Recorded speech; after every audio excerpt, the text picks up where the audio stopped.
Welcome everyone. Thank you so much for tuning in. Today we are hosting our inaugural Congolese Women's Forum, the first one ever in Kinshasa. And this year's theme will be the Diaspora Homecoming. We will be hearing from Sarah Byart-Mutombo, Mianda Kabamba, and Charlotte Kabamba. Having said that, I'm going to ask each one of you to introduce yourself and just give me a brief description of what you do. Okay, so I am Sarah Byart-Mutombo and I am an entrepreneur. Ok, je m'appelle Charlotte Kabamba, je suis coach capillaire, ambassadrice du cheveu en RDC. Bonjour, hi, I'm Mianda Kabamba and I'm a consultant, and on top of it, I'm an artist, a pluridisciplinary artist. Great, amazing, and want to thank this wonderful lady for joining us in Kinshasa. So we're gonna go ahead and get started and try to get the gist of, everything. So let's talk about growing up here, at least for those that grew up here. Let's talk about, what was it like growing up in Kinshasa as a kid, and if you ever imagine doing what you're doing right now. So let's start with you, Mianda. Well, growing up as a kid here in Kinshasa, well, she's my little sister, so okay. I do not know how to say it. Maybe I might have a different perspective from her, but it's been fun. Like our parents, well, our mother actually gave us the opportunity actually to be ourselves since we were kids. So it's really been fun, and I've always been like dreaming to be the person that I am today, like an artist, and so very much tomboy-ish. All right. So yeah, and life was actually pretty much simpler. Yeah. When now that you think about it, like when you're becoming an adult, you just like things change. You wish you were back then, maybe, but yeah, life was much more simpler. Et Charlotte, tes souvenirs?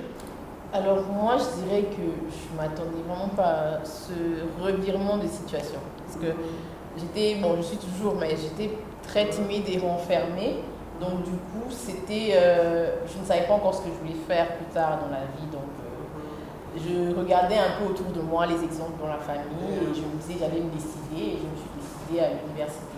Donc c'était plutôt, on va dire, une enfance très calme, très plein d'amour, très entourée et tout. Vraiment. Donc j'étais vraiment contente. Pour une enfant assez timide, je suis tombée dans une bonne famille. Donc, Moi j'étais là, je tapais les gens pour elle. Vraiment. Donc voilà, en gros c'est ça. Sarah? How? Well, I didn't grow up in Kinshasa or in Congo per se. I grew up in South Africa.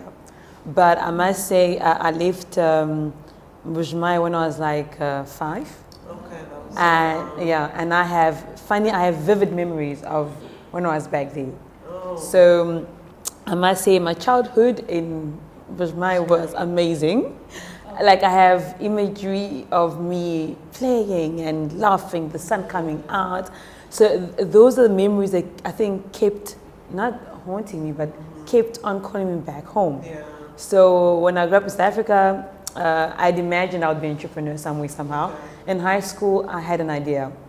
I remember one day I was telling my friends, we were studying for our grade 12 exam, and then they were stressing about, marks, university and stuff like that. I was like, guys, I know we're doing this, but some way, somehow, I know I'm going to be an entrepreneur. Yeah. And then, so I'm not shocked where I find myself today, but I'm a bit like, okay, it really came true. So yeah, that's a brief. Amazing, amazing. So our theme today, obviously, is homecoming, diaspora homecoming, and I guess this question will probably just apply to Mianda. I mean, I guess both, pretty much everyone. So when you made the move abroad, before you came back, you immigrating, you were in South Africa, right, I believe. How was it adjusting to the culture over there? Well, it was pretty much difficult. I'm not gonna lie. It's South Africa has been like one of the dark phases of my life because, and weirdly, also one of the best times also that I've had because I discovered that South Africans are pretty much proud of their culture. Yes. While here we reject our culture. I'm saying it boldly like this because, you know, I was one of those kids that was beaten up for speaking Lingala. So I really learned my Lingala when I was in South Africa, surprisingly. Oh, wow. So South Africa was pretty much that, you know, like the acceptance of who I am as a person and also, of course, the insecurities. The insecurities were just, I just knew this would happen. So it sounds like your experience might have been a little bit of a challenge and a little bit of difficult adjusting. It was difficult adjusting, you know, new language. Well, I was learning English myself, of course, through songs, but when you go there, it's different. And it's just, you know, new curriculum, you know, university, you know, you have to do things differently. Here, things are pretty much simple. There, you always have people going for you, like, you know, trying to help you do something. And you're not really free to do as much because, first of all, you don't know, and secondly, it's really much a dangerous country. You can say that. I've experienced a bunch of bad stuff, but overall, like the one thing that I really learned was really to, you know, to love my culture and to love my identity as who I am. So I came back here a bit unapologetic, you know. Which is amazing because then it kind of gives you a renewed identity of who you are, right? So that's amazing. And Charlotte, I know you didn't go abroad, but you were basically traveling back and forth. So what was the experience like every time you would travel abroad? Mais quelle était votre expérience? Ouais, voilà, je m'excuse en français. Alors, du coup, moi, j'ai beaucoup aimé être à l'extérieur, à part, bien sûr, en Afrique du Sud où il fallait tout le temps faire attention à rentrer avant parce que c'était compliqué. Mais sinon, j'ai vraiment aimé parce que, en fait, les gens savaient respecter les autres, savaient respecter l'espace des autres. Ici, les gens sont un peu trop sur toi comme ça et c'est pas top. Donc, du coup, j'ai beaucoup aimé parce que je me dis, ok, je peux faire ce que je veux et les gens s'en foutent, ils ont d'autres choses à faire quoi, dans leur vie.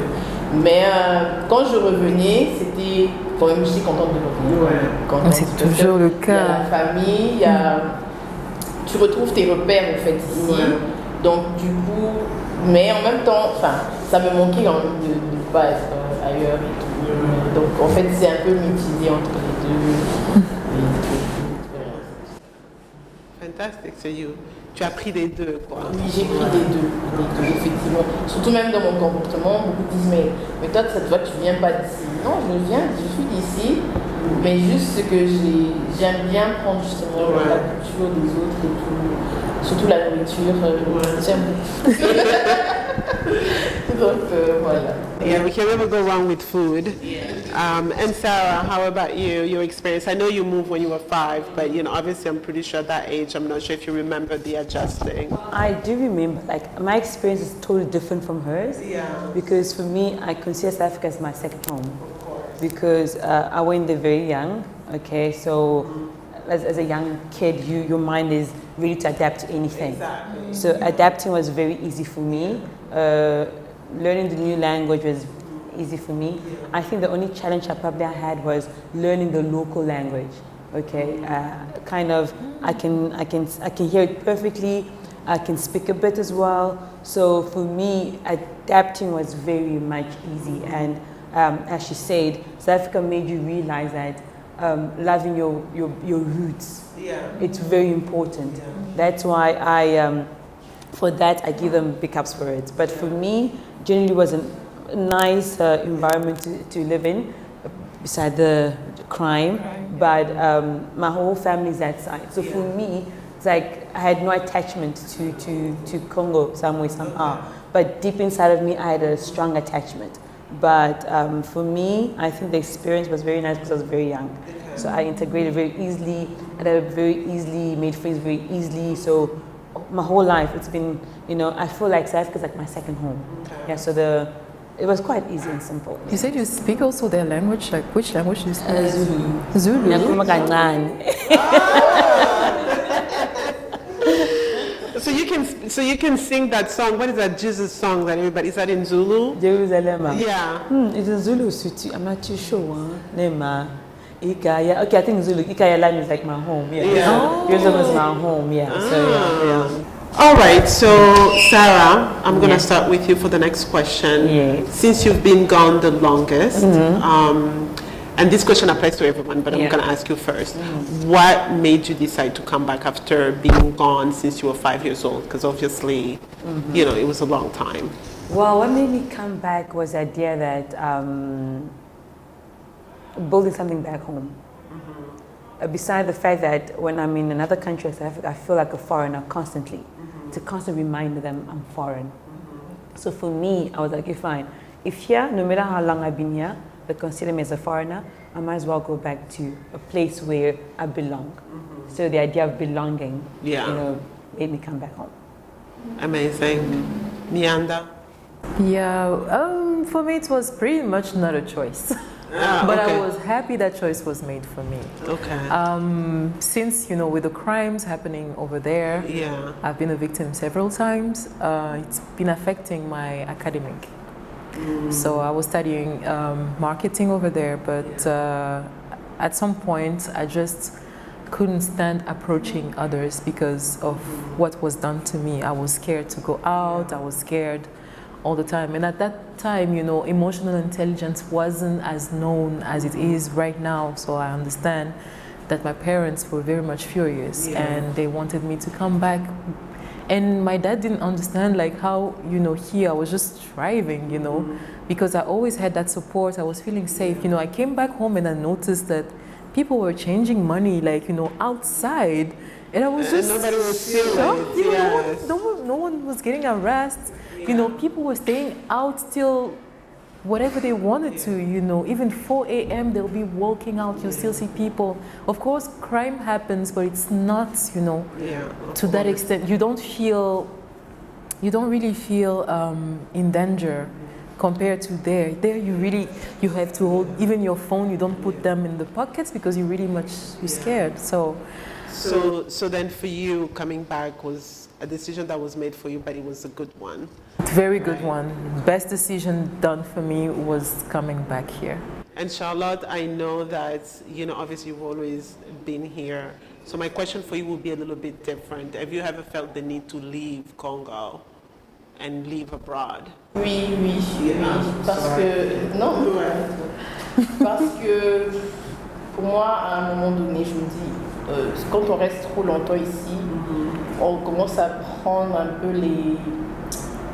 les contraintes. En fait, on commence à s'habituer aux contraintes qu'il y a ici et du coup, ça nous affecte et on devient comme ça, comme ce qu'il ne faut pas, en fait, qui n'est pas dans la norme. Normaliser, au fait, ce qui n'est pas normal. Donc, du coup, c'est ça qui fait que je trouve que c'est bien de temps en temps de repartir un peu. Pour voir les choses. Souffler aussi, parce que c'est assez. Ça bouge beaucoup. Et quand on se retrouve vraiment là, on n'est pas forcément malheureux, mais on a envie de voir autre chose, parce qu'on a vite fait le tour. Donc oui, j'ai eu beaucoup même maintenant cette envie de partir un peu un moment. Et voilà, c'est un projet et voilà, on verra ce que l'avenir nous dira. C'est toujours bien de sortir un peu, de voir ce qui se passe ailleurs et de prendre de positif. Et puis de se rendre compte que tu ne voudrais pas non plus être confortable dans les contraintes et normaliser ça. Exactement. Okay. So my next question is, again, I'm not picking on you, Sarah. It's just you've been, it's just been done for the longest time. I'm close to you as well. So, since you came back, what have you enjoyed the most? And what, maybe in 2-3 words, what have you enjoyed the most? And what has been the challenging part of coming back? Okay, I've enjoyed the food, the weather, okay, and no crime. Okay. And challenges, the mentality is challenging. That the is, infrastructure is challenging. Yeah. The administration is very challenging for me. So those are the 3 things that I'm struggling with. Et Charlotte, et toi, je sais que vous vivez ici, ça fait un bon bout de temps, mais qu'est-ce que vous aimez de ta vie, de votre vie ici? Qu'est-ce que vous aimez? Déjà, j'aime par rapport aux cheveux le fait que je ne paye pas beaucoup pour me faire coiffer. Ça, c'est quelque chose que j'aime beaucoup. Et le fait que je retrouve, au fait, justement, about food, je retrouve des choses facilement en fait, au marché. Je peux acheter, si je veux acheter des ingrédients pour mes soins de cheveux, j'achète et tout, c'est vraiment pas un problème et tout. Le fait de voir mes amis, de voir ma famille, et pour moi c'est vraiment quelque chose d'important et tout. Et voilà, c'est ça qui est vraiment le must ici. Miranda? Bah, bon, la nourriture, bien sûr. Congolese food is the best. Yes. Can't ever go wrong. C'est bien sûr la nourriture, c'est les gens. Il y a, au fait, la facilité de rêver. Okay. Ce que je pourrais dire, c'est ça. C'est vraiment la facilité de rêver. Tu te dis, ok, je veux faire ça. Peu importe, surtout en tant que femme, les challenges, on dira, c'est pas cap, tu vois. Mais tu le fais quand même. Parce que c'est le cas. C'est vraiment... C'est ça, le Congo te permet de rêver et de faire ce que tu veux. Si tu rêves d'être voleur, tu fais ce que tu veux. Hein? Mais bon. So on to the next question. I know you guys individually are very accomplished in your own right. You are young Congolese women, trailblazer, if I might say so myself. And so as far as, your business, I want to kind of know, individually what you do.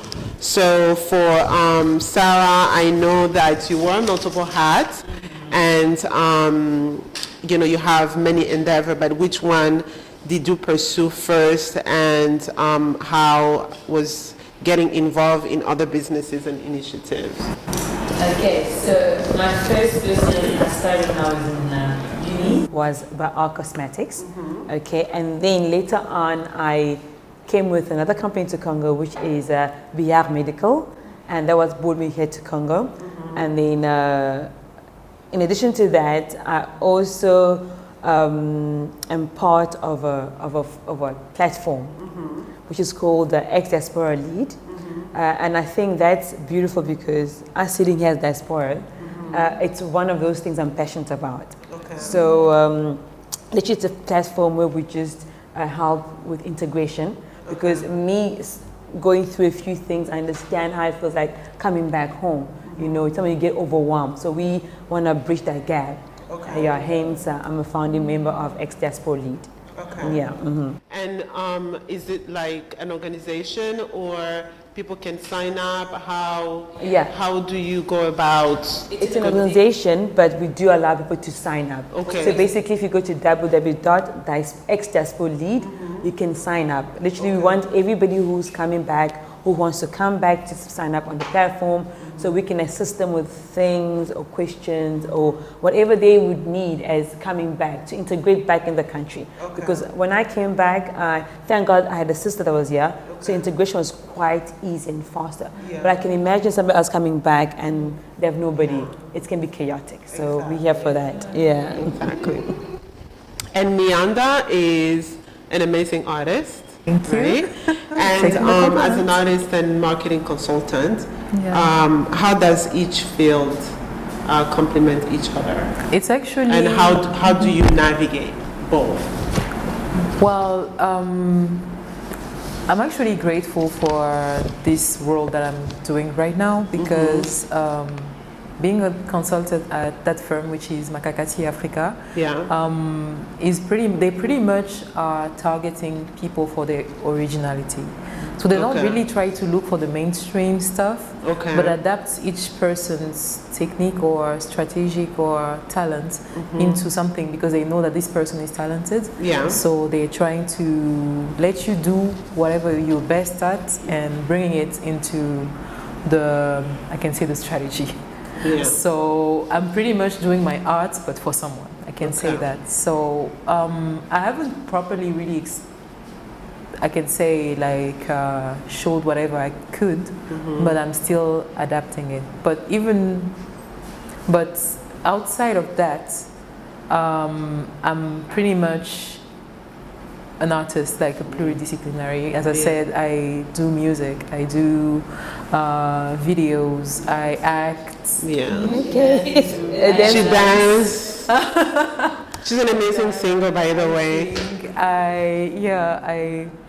I really do a bunch of things, and having this job actually really takes my time, but I'm learning how to manage it properly Okay. because I'm passionate with both, Yeah. you know, my hobbies and all that. So yeah, I can say that. Charlotte est experte, business owner, business entrepreneur expert Experte dans les cheveux, ouais, exactement, naturels. Comment est-ce que les jeunes ou la population, comment est-ce qu'ils reçoivent les messages en ce qui concerne les soins capillaires, surtout en ce qui concerne les cheveux naturels. Comme on sait que les cheveux naturels, c'est une source de peine parfois, surtout quand on ne s'y connaît pas. Et je sais que tu es vraiment passionné en ce qui concerne prendre soin de nos cheveux naturels. Et j'aimerais bien savoir quels sont les challenges et comment tu fais pour continuer à bâtir ton business. Alors, c'est une très bonne question parce qu'il y a beaucoup de challenges pour beaucoup. Puisque la mentalité des gens ici, au fait, quand ils voient les cheveux naturels, c'est pas, pour eux, c'est pas quelque chose que tu vas dépenser de l'argent pour ça. Ouais. Donc, du coup, quand tu lui dis, tu lui mets un prix ou tu mets tel prix, c'est un peu, on va pas dire une bataille, mais c'est un peu un rapport de force pour lui faire comprendre que voilà, il faut, si tu veux avoir tel résultat, il faut que tu fasses ça, il faut que tu vas forcément dépenser. Donc c'est un peu ça les challenges que j'ai, ou que par exemple j'oriente souvent, je suis le pont un peu entre moi et les salons de coiffure. Ouais. Donc souvent quand j'oriente et tout, elle me dit mais non, mais les prix là-bas c'est cher, ah mais non, mais je dis mais c'est quand même une qualité, une expertise qu'on propose. Et on ne peut pas juste mettre un prix, malheureusement, on ne sait pas, vu les réalités du pays. Donc du coup, c'est quand même un challenge. Mais en même temps aussi, justement, quand les femmes retournent au naturel aussi, elles ont le challenge, elles ont des préjugés. Donc elles ont des idées en tête, il faut essayer petit à petit de les changer. C'est pour ça que je suis, moi, vraiment, ce que je propose, moi, c'est la tolérance. Tolérance, c'est vraiment prendre la patience d'entendre les gens et petit à petit, la mentalité changera. C'est vraiment ça. Ouais. Parce que quand vous venez là, oui, mais non, toi, avec tes cheveux, non, par exemple, quand une personne naturelle vient et dit à une personne qui a un tissage ou une perruque, mais non, mais toi, tu es en train de suivre les occidentaux et tout. Non, c'est pas ça, en fait. You don't help, c'est pas comme ça qu'il faut aider. Donc pour moi, c'est vraiment dans la tolérance, l'accompagnement. Ouais. Et c'est un très grand challenge, mais voilà, j'aime ça. J'ai eu à suivre quelques vidéos, parfois, que tu fais sur Instagram. Et je sais que parfois, tu prends le moment d'éduquer aussi. Ce qui est très important, parce qu'en fin de compte, on se rend compte que le fait je peux dire ignorante en ce qui concerne nos cheveux, c'est parce que quelque part on ne les connaît pas, on n'a pas appris à les connaître. Et donc je pense que ce que tu fais de temps en temps quand tu donnes des informations, et même sur l'histoire de nos cheveux, j'avais suivi aussi un programme où tu avais parlé de l'histoire de nos cheveux et ton expérience à l'école aussi avec oui, ça. c'est quelque chose, par contre, que j'ai encore un peu de mal avec l'histoire de mes cheveux, parce que généralement, cette histoire, on la raconte justement dans le sujet, on la raconte du point de vue des Américains généralement, the Black American. They really just put everything in this, and African people just follow and just take everything the Americans say. Non, on doit pouvoir créer notre propre histoire à partir de... Enfin, il y a eu des pionniers sur ça. Pourquoi on n'en parle pas? Pourquoi?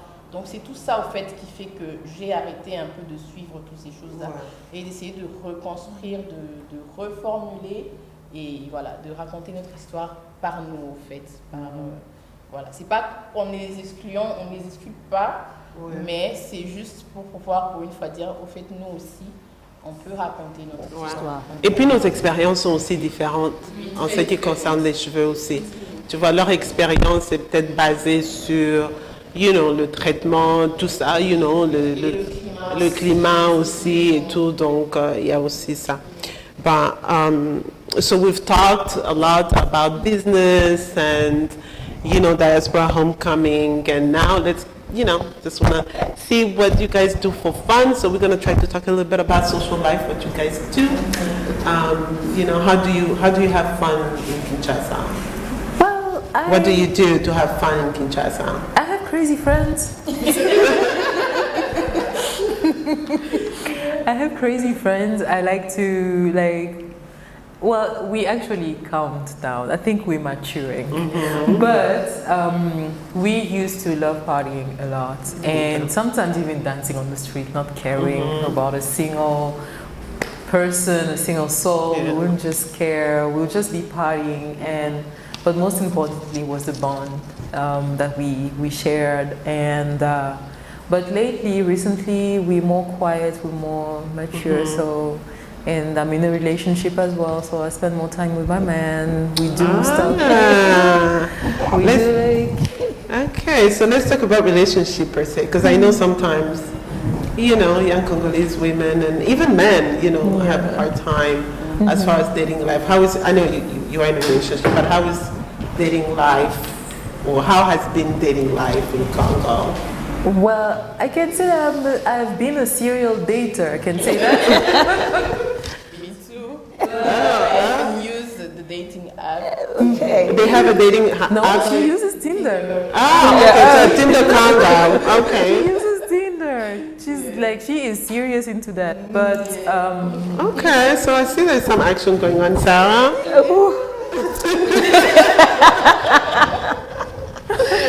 Well, for me, in Kinshasa for fun, first of all, I just enjoy the weather.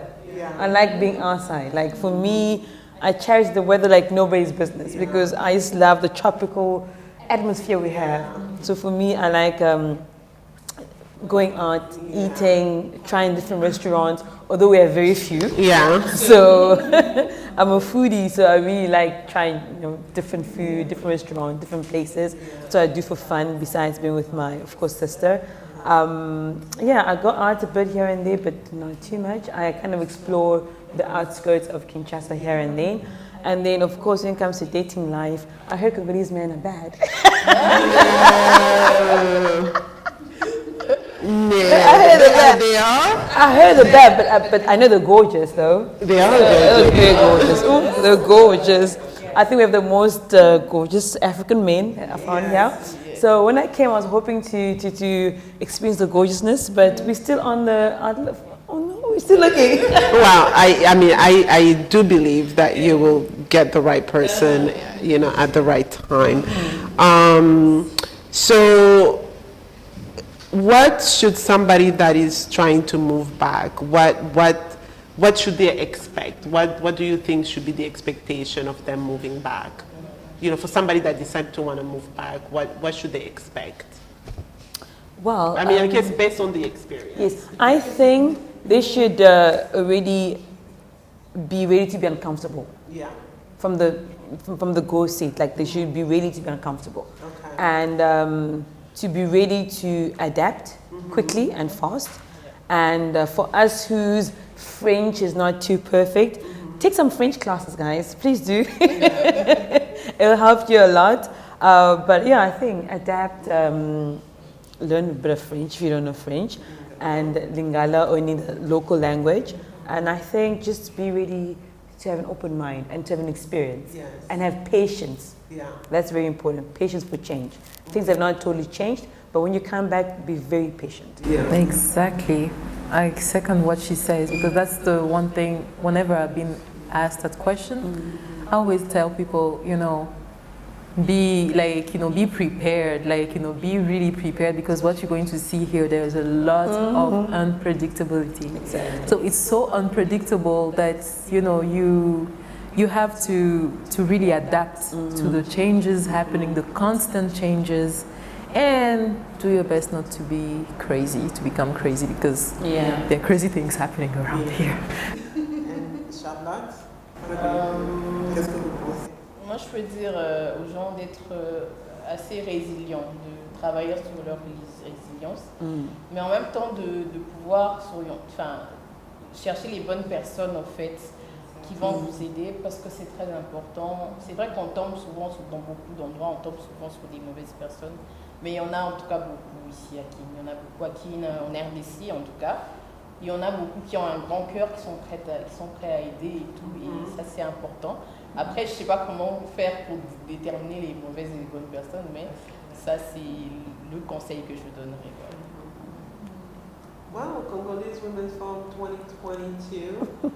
Any last word, any go back, anything you guys want to add, any comments about your business that you may have missed? Just follow us. I say not only us, but support Congolese business, support Congolese women and Congolese business or entrepreneur. Please make sure that the quality of your service are top. Yeah. Then I just want to encourage everybody thinking about coming back home. Please do come back. We need you guys. We need you guys to be able to build our country. We need you guys to be able to, go, a mile. So I encourage you guys. If you think about it, come back. We're waiting for you guys. Amazing. Congolese Women Forum 2022, Kinshasa edition. Thank you so much for watching and see you next time. Bye.